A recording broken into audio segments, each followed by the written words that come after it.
साथियों, वृषभ लग्न की किसी भी जन्म पत्रिका जिसमें कि गुरुदेव एक मारक ग्रह होते हैं, 3 स्थानों पर उनके बारे में जानना जरूरी है। यदि लग्न में ही गुरुदेव विराजमान हो जाएं तो ऐसा जो व्यक्ति है वो मोटापा और मोटापे से ग्रसित किसी न किसी समस्या से परेशान जरूर रहता है। साथियों, यदि पंचम भाव में गुरुदेव हो तो वो संतान कारक जरूर होते हैं, लेकिन कई बार वो इच्छित संतान प्राप्त नहीं करा पाते। साथियों, यदि नवम भाव में गुरुदेव यहां विराजमान हो जाएं तो व्यक्ति उच्च शिक्षा जरूर प्राप्त करता है, लेकिन उससे संबंधित व्यवसाय नहीं कर पाता या उसमें उतना सक्सेसफुल नहीं हो पाता। ऐसे सभी व्यक्तियों को चाहिए कि ये गुरुवार को धार्मिक पुस्तकों का दान अवश्य करें।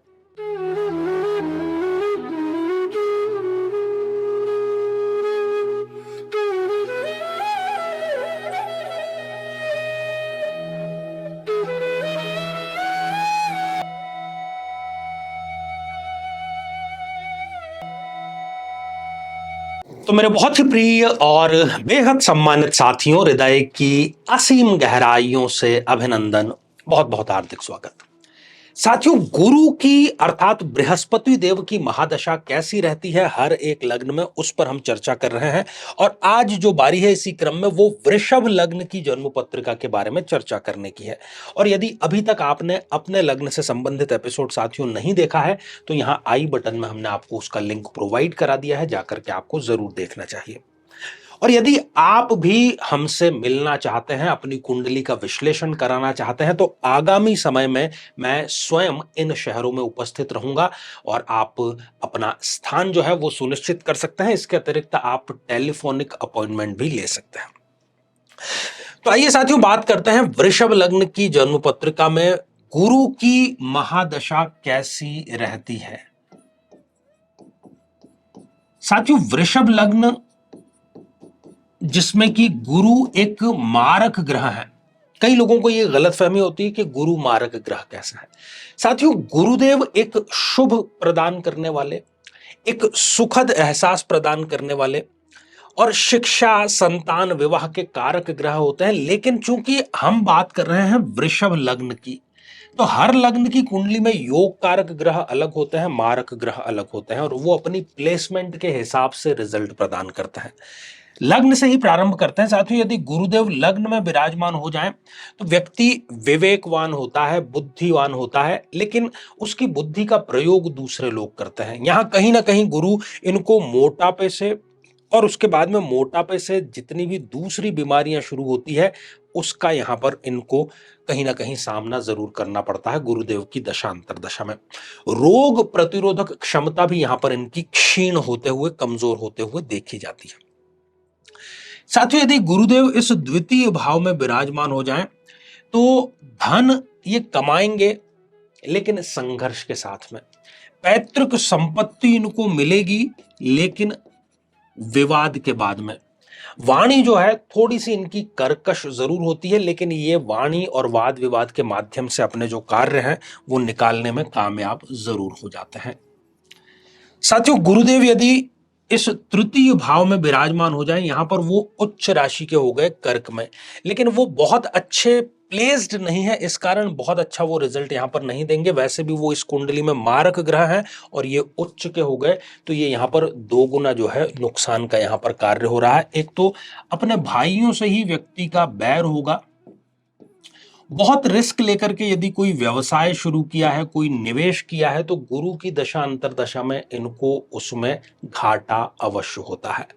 और इनकी जितनी भी महत्वाकांक्षाएं हैं, बड़े बड़े सपने हैं, वो कभी भी गुरु की दशा अंतर दशा में पूरे नहीं हो पाते हैं।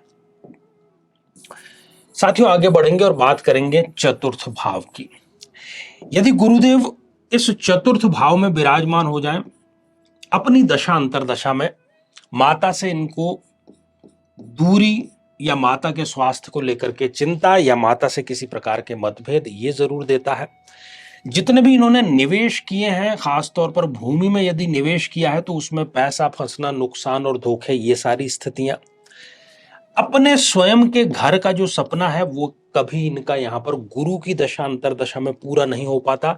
जो गाड़ी ये खरीदना चाहते हैं, हालांकि गाड़ी ये खरीद लेंगे, लेकिन जिस प्रकार की गाड़ी चाहते हैं वैसा नहीं हो पाएगा, और कहीं ना कहीं इनको एक्स्ट्रा मैरिटल अफेयर की तरफ यहाँ पर झुकाव इनका देखा जाता है। साथियों, बात करेंगे पंचम भाव की। गुरुदेव यदि पंचम भाव में यहां पर विराजमान हो जाएं तो वो संतान के चूंकि नैसर्गिक कारक हैं, इसलिए संतान इनको जरूर देंगे, लेकिन यहां पर ये देखा गया है कि जो इनकी इच्छित संतान है वो इनको प्राप्त नहीं हो पाती। शेयर मार्केट में यदि इन्होंने पैसा लगाया है तो उसमें बड़ी धनराशि इनके डूबने का योग। यदि कमा रहे हैं तो प्रेम संबंधों में धोखा, और प्रेम संबंधों में कहीं ना कहीं धोखे के बाद में डिप्रेशन की स्थिति गुरुदेव इनको जरूर देते हैं। साथियों, यदि गुरुदेव छठे भाव में विराजमान हो जाएं, इस षष्ठ भाव में, तो वो अच्छा रिजल्ट प्रदान नहीं करेंगे। एक यहां पर थियरी जो अप्लाई होती है उसके बारे में हम चर्चा करेंगे, लेकिन आमतौर पर यहां पर बैठे हुए जो गुरुदेव हैं वो इनको रोग, मोटापे से संबंधित, diabetes, high blood pressure, kidney, इनसे संबंधित कोई ना कोई रोग जरूर देते हैं। ये ऋण लेकर के अपना यदि व्यापार शुरू करते हैं तो उस ऋण के तले इनको दब जाना पड़ता है, और अपने ही लोग इनसे शत्रुवत व्यवहार जो है वो शुरू कर देते हैं।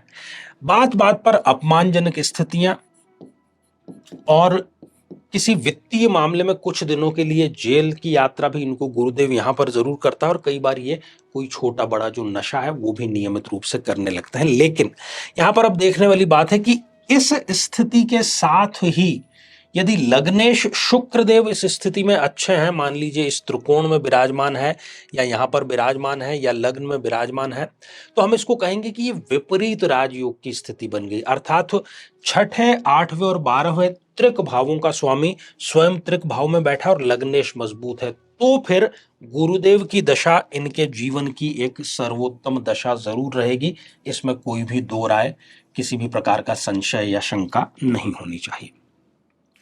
साथियों, यदि गुरुदेव यहां पर विराजमान है सप्तम भाव में, जो कि विवाह का कारक भाव है, स्थान हानि करो जीव, सही समय पर कभी भी वो विवाह संपन्न नहीं होने देता। गुरु की दशा आकर के कई बार चली भी जाती है, व्यक्ति का विवाह संपन्न नहीं हो पाता। दाम्पत्य जीवन में खटास, और यदि कहीं पार्टनरशिप में इन्होंने कोई व्यवसाय प्रारंभ कर दिया है तो उसमें इनको घाटा यहां पर सुनिश्चित है। साथियों, गुरुदेव यदि इस अष्टम भाव में विराजमान हो जाएं, अच्छा रिजल्ट यहां पर वो नहीं प्रदान करेंगे। क्यों? ये इनके लिए मृत्यु तुल्य कष्ट का समय है, जब मुख से क्या निकलेगा कि हे भगवान, ऐसे दिन दिखाने से तो अच्छा था कि मुझे आप मृत्यु ही प्रदान कर देते। 2 नंबर का कोई कार्य करते हुए, टैक्स चोरी करते हुए, तस्करी या इस प्रकार के जितने भी कार्य हैं उसमें इनको छोटी बड़ी जेल यात्रा होने का भी योग यहां पर ये बनता है। 420 का कोई केस भी इनके ऊपर किया जा सकता है, और ससुराल पक्ष से इनके संबंध बेहद खराब हो जाते हैं गुरुदेव की दशांतर दशा में। लेकिन फिर वही थियोरी कि इस स्थिति के साथ ही यदि शुक्रदेव लग्न में या किसी अच्छे स्थान पर विराजमान है, बलशाली है, तो हम उसको कहेंगे कि ये विपरीत राजयोग की स्थिति बन गई, और विपरीत राजयोग की स्थिति बनने के कारण जो है वो इनको गुरुदेव की दशा जीवन की सर्वोत्तम दशाओं में से एक जरूर होती है। साथियों, यदि गुरुदेव इस नवम भाव में विराजमान हो जाएं तो भाग्य का एक प्रकार से वो भट्टा बैठाने का कार्य करेंगे। जो भी कार्य हाथ में इन्होंने लिया है उस कार्य में इनको असफलता जरूर मिलती है। व्यक्ति अपनी किस्मत को, भाग्य को, ईश्वर को गालियां देता रहता है कि ईश्वर ने आखिर मेरे लिए क्या किया जो कि मैं उसकी आराधना करूं। यदि ये यात्रा किसी की करता है तो उस जगह जाने पर यात्रा का कोई भी फल इनको नहीं मिलता, सदैव वो निष्फल ही रहती है। साथियों, यदि गुरुदेव इस दशम भाव में विराजमान हो जाए जो कि कर्म का भाव है, तो गुरुदेव की दशा अंतर दशा में पिता से बिछोह या पिता से दूरी इनकी जरूर हो जाती है। किसी कारण कुख्यात या बदनामी का योग भी इनके जरूर बन जाता है। अपना कोई ना कोई ये कार्य शुरू तो कर देते हैं लेकिन उसको कंटिन्यूअस नहीं कर पाते। यदि स्टूडेंट है और आईएएस, पीसीएस या किसी और प्रकार की कॉम्पिटिटिव एग्जामिनेशन की तैयारी कर रहे हैं तो उसमें कभी इनको सफलता गुरुदेव की दशा अंतरदशा में नहीं मिल पाती। तो ये कोई भी कार्य सरकारी जो है वो इनका सही समय पर नहीं हो पाता, और यदि पद पर कार्यरत हैं तो गुरु की दशा आते ही वो पद भी इनसे छीनने का पूरा योग बन जाता है। साथियों, यदि गुरुदेव इस आय के भाव में विराजमान हो तो गुरुदेव की दशा अंतरदशा इनके जीवन की एक सर्वोत्तम दशा साबित होती है, क्योंकि यहां पर ये स्वराशि के हो गए हैं। आय में भी इनकी जबरदस्त वृद्धि होगी, और ये किसी न किसी फील्ड के विशेषज्ञ होंगे। हो सकता है आईटी फील्ड में हो, वित्तीय क्षेत्र में हो, किसी भी मैनेजमेंट के फील्ड में हो, विशेषज्ञ जरूर होता है, और उस विशेषज्ञता से ये आय भी जरूर अर्जित करता है।